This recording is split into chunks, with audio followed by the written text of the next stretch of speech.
Hello, everybody. My name is Paul Gross. I'm a senior fellow at the Menachem Begin Heritage Center in Jerusalem, and it's my great pleasure to welcome you to this webinar. Those of you who are regulars on our webinars will know that we typically talk about contemporary Israel or the Middle East, or books that have been published, or other things of that nature. This time we're talking about a movie, and it's specifically a movie that's going to be screened here at the Begin Center next week, next Tuesday. So if you are in Jerusalem or around Jerusalem, then you absolutely should come. A bit later on, I'm going to put in links how to register for tickets, either to watch it here or in one of the other screenings that's taking place in Israel. But I'm really delighted to have with me the director and the co-writer of the movie, Sal Litvak, who was born in Santiago, Chile, but moved to New York at the age of 5. He attended Harvard, NYU Law, and UCLA Film. His latest movie, which is what we're going to talk about, is Guns and Moses. We'll talk about that, but he's also created other movies and other books, including his first film, When Do We Eat?, which was a comedy and cult hit about Passover, Saving Lincoln, based on the true story of Abraham Lincoln and his friend and bodyguard, Ward Hill Lamon. And he wrote all these films with his wife, Nina, and produced them under the banner of his production company, Pictures from the Fringe. Sal is also a teacher of Talmud and has over 1 million followers at his Accidental Talmudist website, which you can also check out. And his first book was Let My People Laugh, the Greatest Jewish Jokes of All Time. Sal Litvak, welcome to the Begin Center webinar. It's great to be with you, Paul, and thanks to everybody for attending today. I hope to have a great conversation, and you'll all learn a little bit and perhaps even have a good laugh.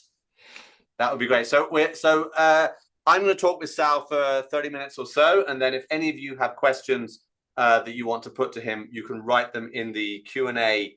The Q&A that you can find the button at the bottom of your Zoom screen, and I'll put some of those questions to Sal. So Sal, let's start first of all with the movie. I think many people on this call will have seen the trailer because we publicized that, so they'll have some sense of what it's about. But maybe you could just give us a brief synopsis without any spoilers, what the basic idea of the film is. Guns and Moses is the story of Rabbi Mo. He's a beloved Hasidic rabbi in a small high desert town, a Chabad shliach. And, he's finally going to get that opportunity to move his shul, which began in his living room and then was a little place in a strip mall. And now they're finally going to get the donation that's going to allow them to build a building. And they're having their annual gala honoring the big macher who's going to make that donation. And in front of a room full of people, that big donor is murdered by a sniper with a rifle from a distance, who gets away. The police quickly seek out a young neo-Nazi who has made anti-Semitic remarks to the rabbi and his congregation in the past, and they find a murder weapon in his car, open and shut case. But it doesn't smell right to the rabbi, because when he couldn't get rid of this kid, he actually walked over to him, had a conversation. The kid mentioned white genocide, kind of neo-Nazi code words they're throwing at Jews and other people these days. And the rabbi says, you want to learn something about genocide? Why don't you leave the safe space of your car and come meet somebody? And he hears a Holocaust survivor, played incredibly effectively by Christopher Lloyd, tell his harrowing tale. The kid is clearly affected, and the rabbi just instinctively knows he didn't go from that moment to becoming this murderer. And since the cops won't investigate, the rabbi does. And as he gets closer to what's really happening in this murder mystery, the danger level skyrockets. And in order to be an effective detective and defend his community and his family, he has to learn how to use a firearm. And the training that the rabbi goes through is based on the learning and training that I did in an organization called Magen Am here in California. I'm sure we'll talk about that a little bit later. But Guns N' Moses is an edge of your seat thriller, mystery thriller, starring Mark Feuerstein, Neil McDonough, Dermot Mulroney, and Christopher Lloyd. Amazing. Okay, so certainly, I'm sure many people will know Christopher Lloyd best as Doc Brown From Back to the from Back Future. to the Future. Yeah, that's one of my great childhood childhood movies. So I'm interested in, you mentioned that the weapons training was based on your own weapons training as part of this organization, Magen Am. So maybe you could tell us a little bit about that. What is Magen Am? Why was it necessary? And did you come to it as someone with a background in with firearms, or not at all? Not at all. I grew up in New York, a Jewish community in New York. I was not religious, but kind of liberal Jewish community. We thought everything that the New York Times said was true. That eventually changed during a trip to Israel. But here in California, I went through a journey, a Baal Tshuva journey.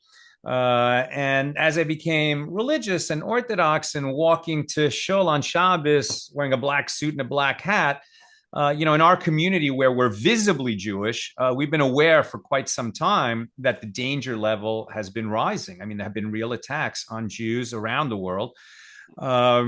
And Magen Am was created by a Chabad rabbi, Yossi Elfort, to train and license volunteers, regular guys like me, to defend the community. And it's really extensive training. The qualifications we have to pass are more difficult than FBI agents have to pass.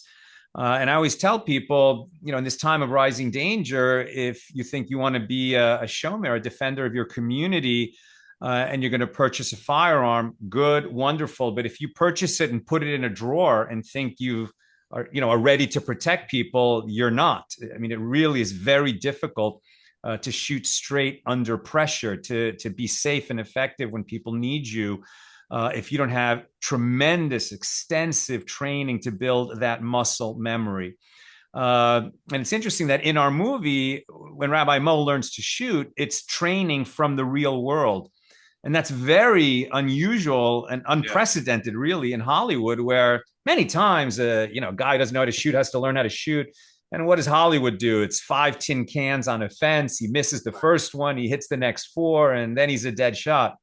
Right. That's not the real world at all. And as I've traveled with the movie, I've gotten the comment from so many law enforcement officers and military veterans that, yes, that's real. That's from the real world. Thank you for putting that in a movie. Why was that important to you? Why was it important to you to emphasize the real world nature of firearms and firearms training? Because now it is the real world. My mother was a survivor. My grandmother was also, she carried my mother as an infant through a concentration camp. Absolute miracle story. My grandfather was murdered in a different camp. My mother never met her father. He was taken away when my grandmother was pregnant. And they were Hungarian. And eventually we ended up in the United States. And the Hungarian side of the family always said, don't think that what happened to us could never happen in America. It could happen here like it could happen anywhere else. The difference now is there's in Israel, thank God. But it could happen anywhere, and one day it probably will. And we understood where they were coming from and why they were saying that, but we didn't believe them. I think inside we didn't believe them. And I'm not saying that America in 2026, is Germany or Hungary in the 1930s. But are we witnessing a danger level that is unlike anything we've seen in our lifetimes? I would say, yeah, it's very different. The Jew haters are loud and proud and saying it everywhere. There are violent attacks. It's fashionable. In a world that is so, especially America, that is so anti-racist, it's amazing how easily they can carve anti-Semitism out of the racism that they hate so much and say it is something different. Yeah. So, we can't stick our heads in the sand. We have to be realistic about it.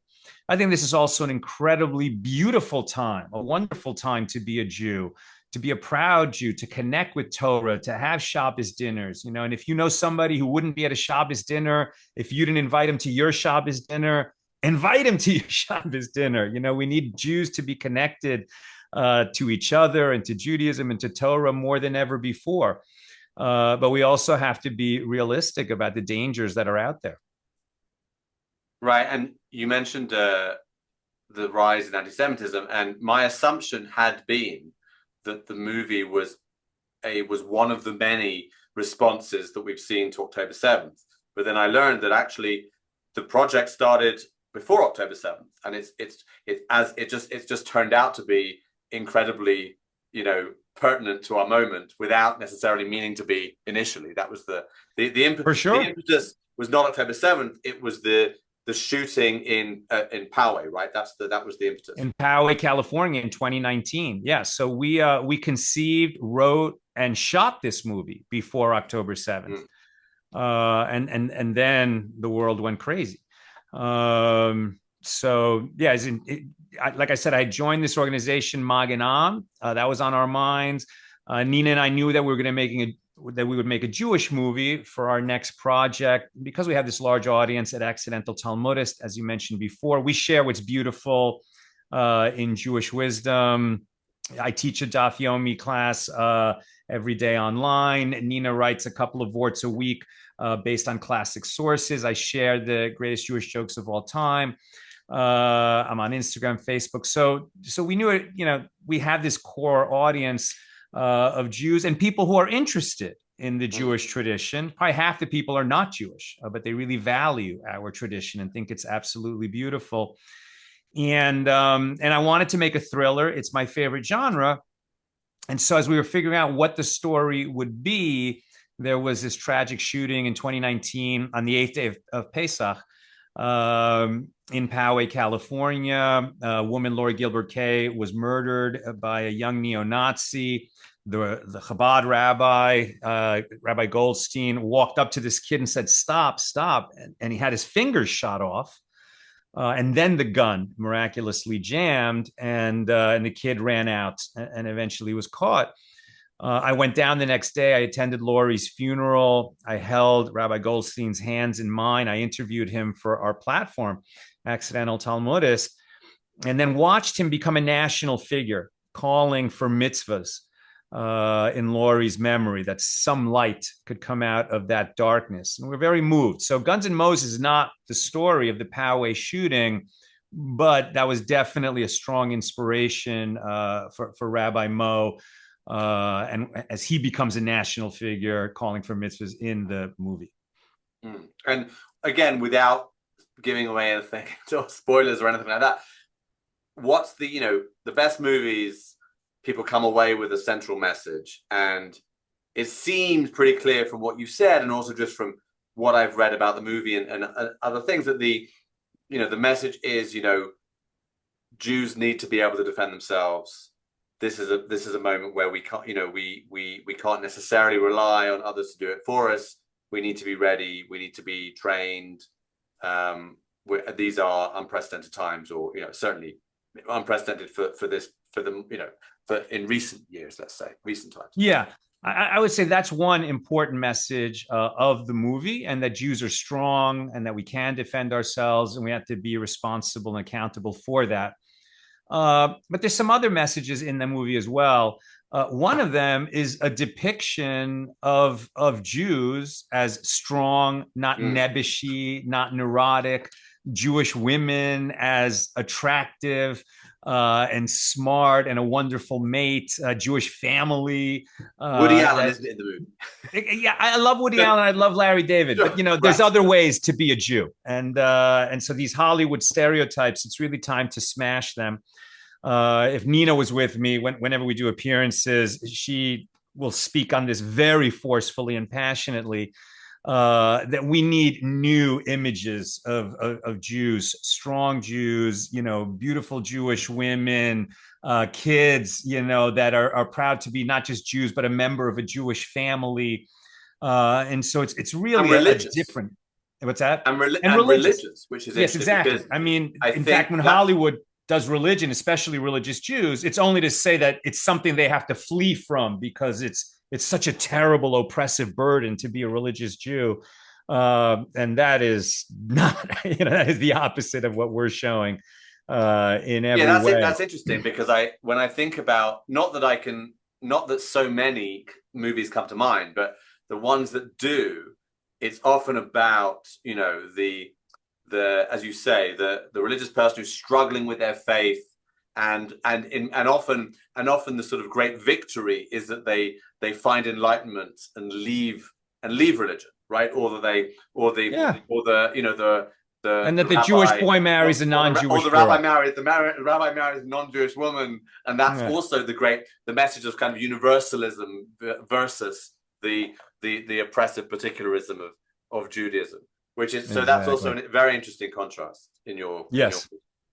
Very, very important to us. And one thing at our premiere a week from today at the Begin Center, Rabbi Baruch Chait is scheduled to attend, and he wrote the song "Kol Haolam Kulo," which IDF soldiers, sing on their way to defend the nation, and the family sings in this movie a song that gives us chizuk, that gives us strength in tough moments, and this idea that there's just so many other aspects to Jewish life than Hollywood ever puts on screen when they're trafficking and these stereotypes that we've seen a million times. This is a totally different look at Jews and Judaism and the Jewish experience in America. Maybe, but I'll go back to the film, but I want to ask also about your own story, because you didn't grow up religious. You became an Orthodox Jew at some point in your life. Maybe you could tell us a little bit about that journey. Yeah. So like I mentioned, that my grandmother lived with us, that I was very close with her, and that she lost her husband, my grandfather, in the war. This was a great love story, one for the ages. After the war, she was in a DP camp, a displaced persons camp. She attended many weddings of Jews who lost their spouses and remarried, and sort of got on with the business of repopulating the world with Jews. But for her, there was only Imre. That was his name. Her name was Magda. And it was something we knew about her, that she was waiting to be reunited with her husband in the next world. And to make a long story short, I usually do this as an hour-long talk, but I was present when she passed away, and it was like something opened in the air before me, and I saw my grandfather, that I recognized from photographs, there to welcome my grandmother into the next world. And it was like this love-drenched reunion that she'd been waiting for all her life. And I saw it. It was, it was mystical, magical, life-changing. It called the shared death experience, and other people have seen things like this. And when I got back to LA, I just wanted to honor her. I went to a synagogue to say Kaddish, and luckily the rabbi that day was inspiring. I'd always believed in God. To me, as a science-oriented person, it made no sense that a universe full of stuff would come into being for no reason. So there must be a God. And I figured he would be interested in people that are interested in him. So I was always interested in God. And sadly, I didn't think that Judaism was about that. But as an adult, I finally, found great rabbis who were definitely talking about God and about the tradition and what's beautiful and inspiring in it. And they would always mention the Talmud. So I really developed a curiosity about the Talmud, but I didn't go to yeshiva. I had no background. And when I would see the enormous art scroll Talmud Bavli, it just seemed too big and intimidating for me. And so there's a bookstore called the Mitzvah Store here in LA. And when I would go there to get some item of Judaica or a book, I'd always see the art scroll Talmud and think that's just too big. It's not for me. Walk away, repeat a dozen times. And then in 2005, I was in that store, was curious about it, got intimidated, walked away. And then this time something stopped me.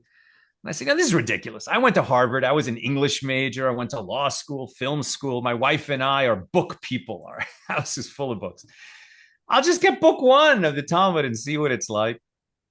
And I found brachas, the first book, put it on the counter, feeling good about myself. And the kid at the register says, "Oh, you're doing Daf Yomi." So I said, "What's Daf Yomi?" And he looked at me like this, as if to say, "Are you kidding?" And I thought, I guess Daf Yomi is a code. If you don't know this code, you're not allowed to read these books. Now he's got to get rid of me without embarrassing me. It's so awkward. And he said, Daf Yomi means page of the day. And it's a program where people around the world read the entire Talmud, 1 page a day on the same schedule. Takes 7.5 years. And today is day one. Not month one, not week one, day one of a 7.5 year cycle. So I said, okay, God, I get the message. I guess I'm doing Daf Yomi. And I stayed with it. It's a big commitment. It's an hour a day, every day for 7.5 years. And a lot of people start and don't finish, but I really felt like God put the book in my hand. And in 2012, I completed Shas. I was at Giant Stadium with 93,000 Jews, celebrating this unbroken wisdom tradition stretching all the way back to Mount Sinai. And I couldn't help but think of those Nazis who filled stadiums to celebrate that they were going to destroy us and burn all our books. And those bastards are gone from this world. And here we are, dancing a hora, 93,000 strong. And I started sharing what I learned. That was the birth of Accidental Talmudist. And I mean, early on, Nina and I, even when we first met that same year that my grandmother died, we started going to shul every Shabbos. And we loved being there. And we started turning off our screens.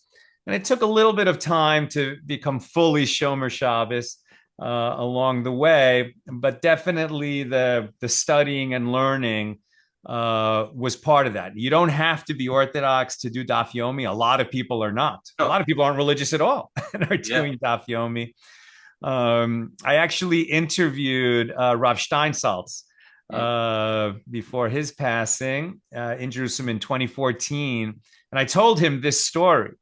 And when the guy said Daf Yomi, and I didn't know what he meant, I said to him, I felt like such an idiot. And Rav Steinsaltz said, no, not an idiot, an ignoramus. That's much worse than an idiot. So, you know, we've always prized education. And, you know, I think that people should not turn their back on something that they haven't truly learned about. Then if it's not for you, it's something else. But people who turn their back on the Masorah, on the tradition without knowing what it says are really, you know, selling themselves short. Yeah. No, I actually think one of the most beautiful developments in Israel in recent years is the opening up of the Jewish bookshelf to people that aren't necessarily religious, and the fact that, you know, if you're here, I don't know if you've ever been here on Shavuot, on Erev Shavuot, Tikkun Leil Shavuot, you'll see there are places that are, you know, that cater to largely secular audiences that have people learning. It's really, I think it's one of the most wonderful developments in Israeli Judaism, if you like. And Israelis have a real advantage. I mean, for American Jews, right, the language. Not having the language is such a high hurdle. And so Israelis are really blessed that they start with Hebrew. They can go right in at a deep level. Right. Yeah, that's for sure. I want to going back to the movie, and specifically, I'm interested in the reception to the movie. So my first question is about Jewish community. Did you get a lot of people? Because I can imagine, on the one hand, I can sort of envisage a certain kind of Jewish community that would see it as a really inspiring film, and maybe another kind of Jewish community that's maybe more liberal, and the politics come into it. And I know, even as a non-American, that guns is a very political issue in the United States, of course, and tends to be very partisan. So did that come into the way it was received, or not so much? It's a great question. And it's interesting because Nina and I set out to make a great thriller, right? That was our goal. And to prepare for that, we watched a thriller a day for 2 years, watching Hitchcock and Polanski and De Palma and Clouseau, American thrillers, French thrillers, Danish thrillers, Thai thrillers.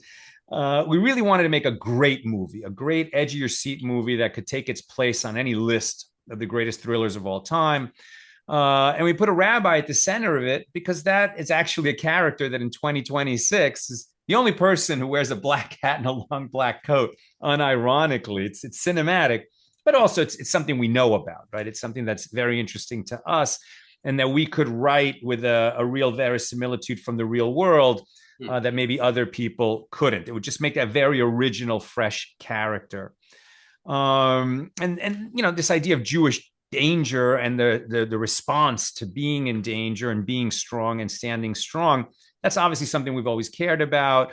And so we had something to say. But as you said, we conceived it, wrote it, shot it all before October 7th. And the climate has really changed, in so many ways. So that when it came out, it seemed to be a statement about Jewish strength, Jewish power, etc. That wasn't really intended at the outset. I would say that to address what you're talking about, this political divide, first among the Jewish people and then among Americans, among Jews, most Jews in America tend to be not so religious and politically pretty liberal. And it really doesn't need to be this way, but people who are liberal tend to be associated with gun control and not owning guns, etc. Right. Because that's what the news sources are always championing. There definitely has been a shift. I wouldn't say it's universal, but there are a lot of Jews who are still politically liberal or religiously liberal and who are saying, well, our community's in danger. I want to be prepared.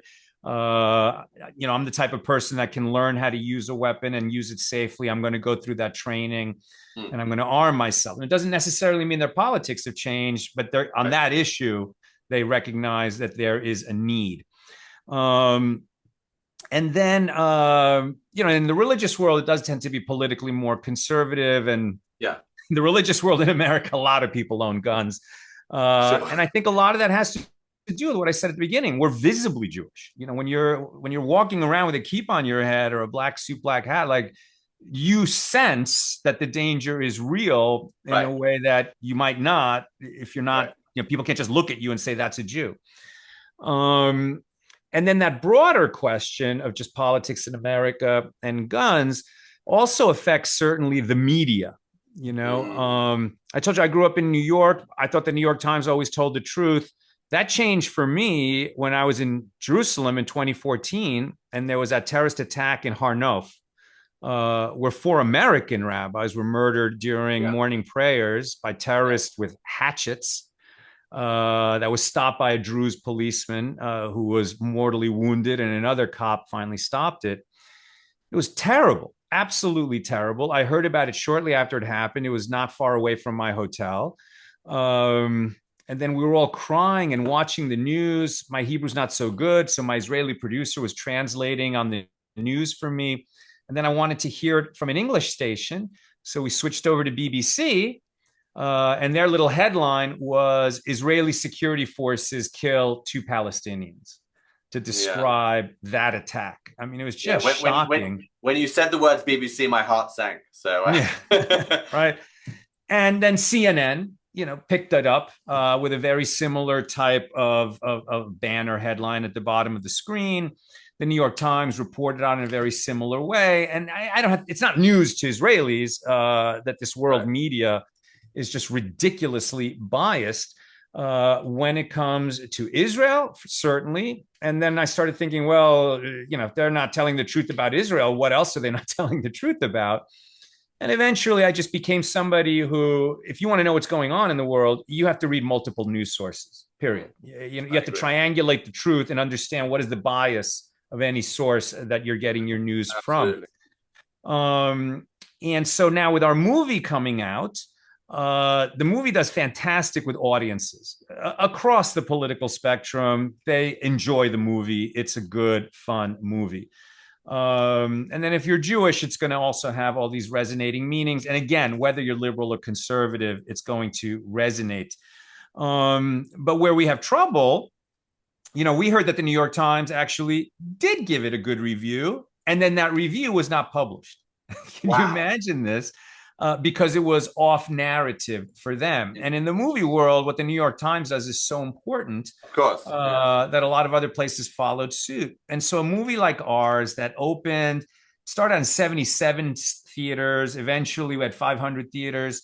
And with our cast and our genre, I mean, it should have had 100 reviews or 150 reviews. It only has 11. Right? wow, Because Jews defending themselves with guns, that is not, the mainstream media narrative in America. And so they just, ignore it, even suppress it.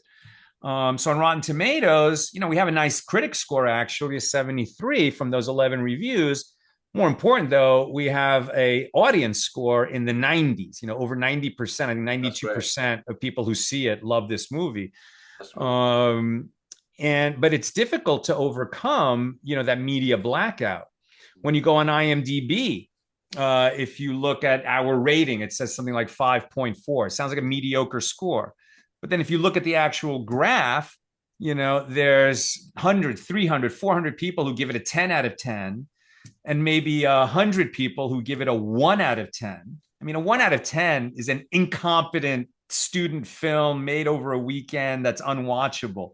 It's obviously ideologically driven by people who haven't even seen the movie. Of course, yeah. But IMDb says, oh, your weighted score is somehow a 5.4, even though the actual score is about a 7. I mean, these kinds of things happen all the time. And that's why word of mouth is just so important. Yeah. We're very excited to be bringing the movie to Israel, and the premieres at the Begin Center a week from today on the 24th. Then we're going to have screenings in Netanya and Gush Etzion. And I think a recent screen that was just added is going to be Friday morning, the 27th at Aish. That's a small one. And after that, the movie is going to be available on Apple Movies in Israel for streaming. So everyone can see it in Israel. And really, tell your friends. Tell your friends. For sure. I've written in the chat. I hope everyone can see. I've written in the chat the links for three screenings in Jerusalem, Netanya, and Gush Etzion on the 24th, 25th, and 26th. That's next week. And I'm just going to do a quick screen share so that we can see this better. So we'll leave this up for a little bit so that people can make a note of it, depending on where they live. So if we have people on the call who are more in the Merkaz, in the center area of Israel, then Netanya is probably a better bet. And I know we certainly have regulars who live in the Gush. So you should make a note of those. And if they missed the links, can they find it on your website, or where can they get hold of those links? Yes. And we'll put that up. And also just on our Instagram, on my Instagram, Accidental Talmudist. Okay. We'll keep putting up the links. Right now, the link is up for the Begin Center on the 24th. And we'll get these other links as well on the story. And we'll get another button on the gunsandmosesmovie.com, gunsandmosesmovie.com site.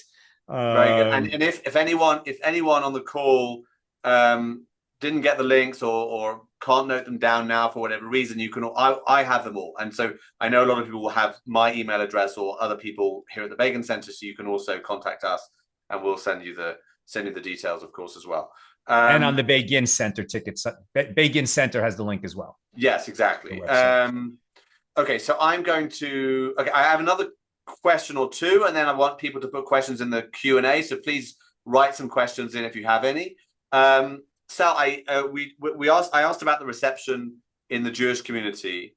Can I also ask about Hollywood? Because of course Hollywood is famously / notoriously, depending on your perspective, liberal, progressive, and I think a lot of Israelis and Jews have been horrified by the response from many famous Hollywood stars to October 7th, the way they've used their platform at award ceremonies and this kind of thing. And obviously there's a few people on the other side, and God bless them, Deborah Messing and Michael Rappaport, people like that, thank goodness. But certainly you hear a lot of bad stuff for the majority. What's you're plugged into this world, so I'm wondering whether you have any experience of the reaction in either direction, and maybe also if you feel comfortable saying from people that is people that starred in your film.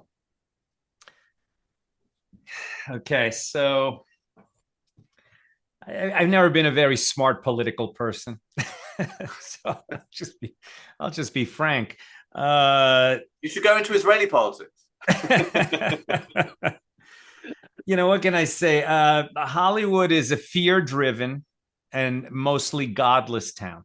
I mean, that's the truth. And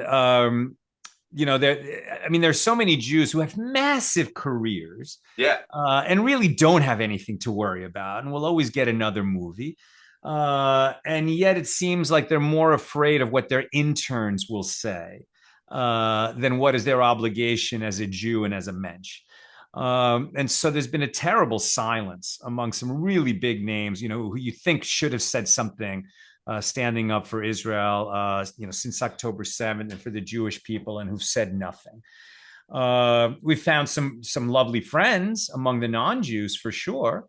Some people like John Voight. He's always been a great friend to the Jewish people. Sylvester Stallone has spoken. And when we did the publicity and the marketing for Guns N' Moses, of course, Mark Feuerstein, who plays Rabbi Mo and did such a great job, really committed to the research to become a Chabad rabbi. He's not a religious Jew. He's not an Orthodox Jew. But he just became a very convincing Chabad rabbi. And he's been there, not only for Guns N' Moses, but for Israel. Really in a wonderful way. He's one of those voices that has really stood up for his people and for Israel. And Neil McDonough, who's very well known in the Christian world as an actor, has been a religious Christian for a long, long time, and made the decision that he didn't want to, have on-screen physical romance with a woman who's not his wife. Right. And so he's often played, villains, right, who don't have the love interest on screen. Right. Here he gets to do something a little different, to be a mentor to Rabbi Mo. But he's been terrific also in the marketing and being there for Guns N' Moses. And I'll just say that there were some actors who were not so willing to do a press junket for the movie afterwards. And that was a little bit, it was tough. It was disappointing for us. But really across American society, I mean, you just had, an Israeli basketball player in the, in the what do you call it? What's it called? The pro, the All-Star, in the All-Star game. Just don't ask a Brit this question. That's in the All-Star game. Terrible idea. I mean, it's incredible to have an Israeli in the NBA All-Star game. And then Spike Lee wants to attract attention to himself wearing, the keffiyeh and the, cosplaying the pro-Palestine mob, the fact-free argumentation, supporting the enemies of Israel, with no, obviously out of total ignorance of what's really going on in the situation. Sure. And there are just so many people who are hopping on that, that fashionable anti-Israel bandwagon. And as you mentioned, wearing those pins at the award shows, and Mark Ruffalo comes to mind as a real jackass who just never misses an opportunity to criticize Israel and the Jewish people. And of course, these Candace Owens and Tucker Carlson types who normalize Jew hatred. And are really doing tremendous harm. I mean, we read in the Haggadah every year, right? In every generation, they rise up to destroy us. And it's happening again. We're seeing it. And the world's never been connected in quite the same way that it is now through social media, etc. And I just really encourage everybody who's here and who's obviously connected to Israel and to our tradition, to be proud of being a Jew, to be a connected Jew, to connect to other Jews, to learn, to keep Shabbos, to invite people to your Shabbos dinner. It's just never been more important for us to be connected as Jews with each other and with Israel. Right. No, thank you very much. I think that's a really important message, and we should all take inspiration from that. I wanted to ask, so I want people to write questions if they have them. So uh, there's one question which is more someone pitching an idea to you for a movie, but which you're welcome to read and get in touch with Gail. But I maybe I'll just piggyback on that and ask if you're interested in other if you're interested in doing other Jewish slash Israel slash anti-Semitism themed movies. Is that something that you already have in mind, or at this point you're just focusing on Guns N' Roses? Then you'll see what comes next. Well, Nina and I are writing the script for our next picture, and it actually is set in ancient Israel. And so it's a really, I think it's a really universal story. But it starts with a man running for his life, another man chasing him, trying to kill him. And it's a shogeg, right? So this is a manslaughterer who's running to Hebron, which was a Levitical city, and in Ir Miklat, a city of refuge. And the Goal Hadam, right? The avenger of blood is chasing him to avenge this death. And when he gets to the city, he is admitted, and the avenger of blood is held at bay. And this man who woke up, he had a life this morning, he had a whole life of business, etc. Something happened, and now he's got to forge a whole new life in this city of refuge. And there are other manslaughterers there who have fled from their avengers of blood. And then the next day, there's a murder victim at the inn where these people are living. And it appears that this man might be a blackmailer who was murdered. And so perhaps he was blackmailing one of these manslaughterers who was not a manslaughter, but in fact a murderer. And therefore the Levite, who is counseling them about how to build a new life and make a teshuvah and understand and come to grips with what their past and what they've done, he's now charged with investigating this murder and uncovering what's really going on.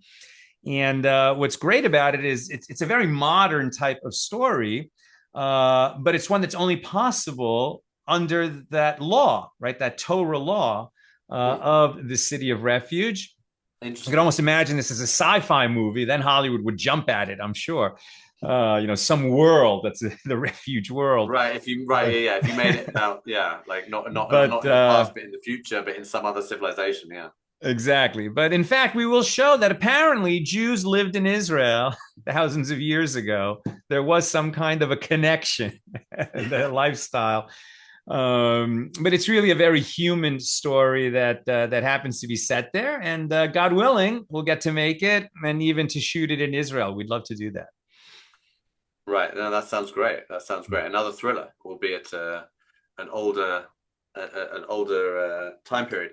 Well, staying with Israel, Ilana asks about whether she mentions there's a few famous Israelis in the film, and how would you like Israelis to view the film since it takes place in the US? So I really think that we are all Am Yisrael, right? And B'nai Yisrael. So we're always connected. There's no other people like us. I mean, October 7th, I know that we in Chutz La'aretz can't imagine exactly what it was like for you in Israel going through it. My son was living there and studying in Jerusalem at the time, so we had some idea. But we felt it in our guts in a way that maybe other people can't understand how connected we all are.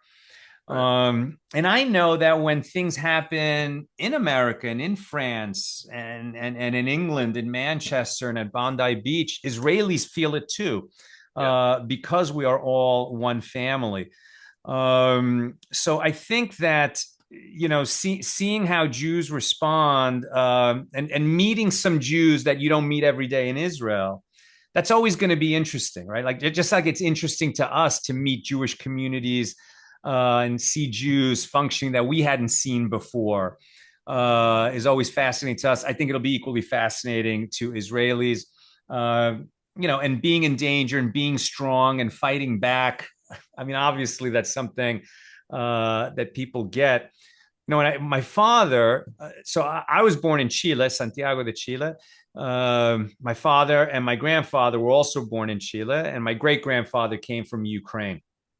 So my father talks about how, as a child, uh, it was still the old world that a Jew was always a little bit in danger at school of being beaten up. There were not a lot of Jews in his school in Chile at that time.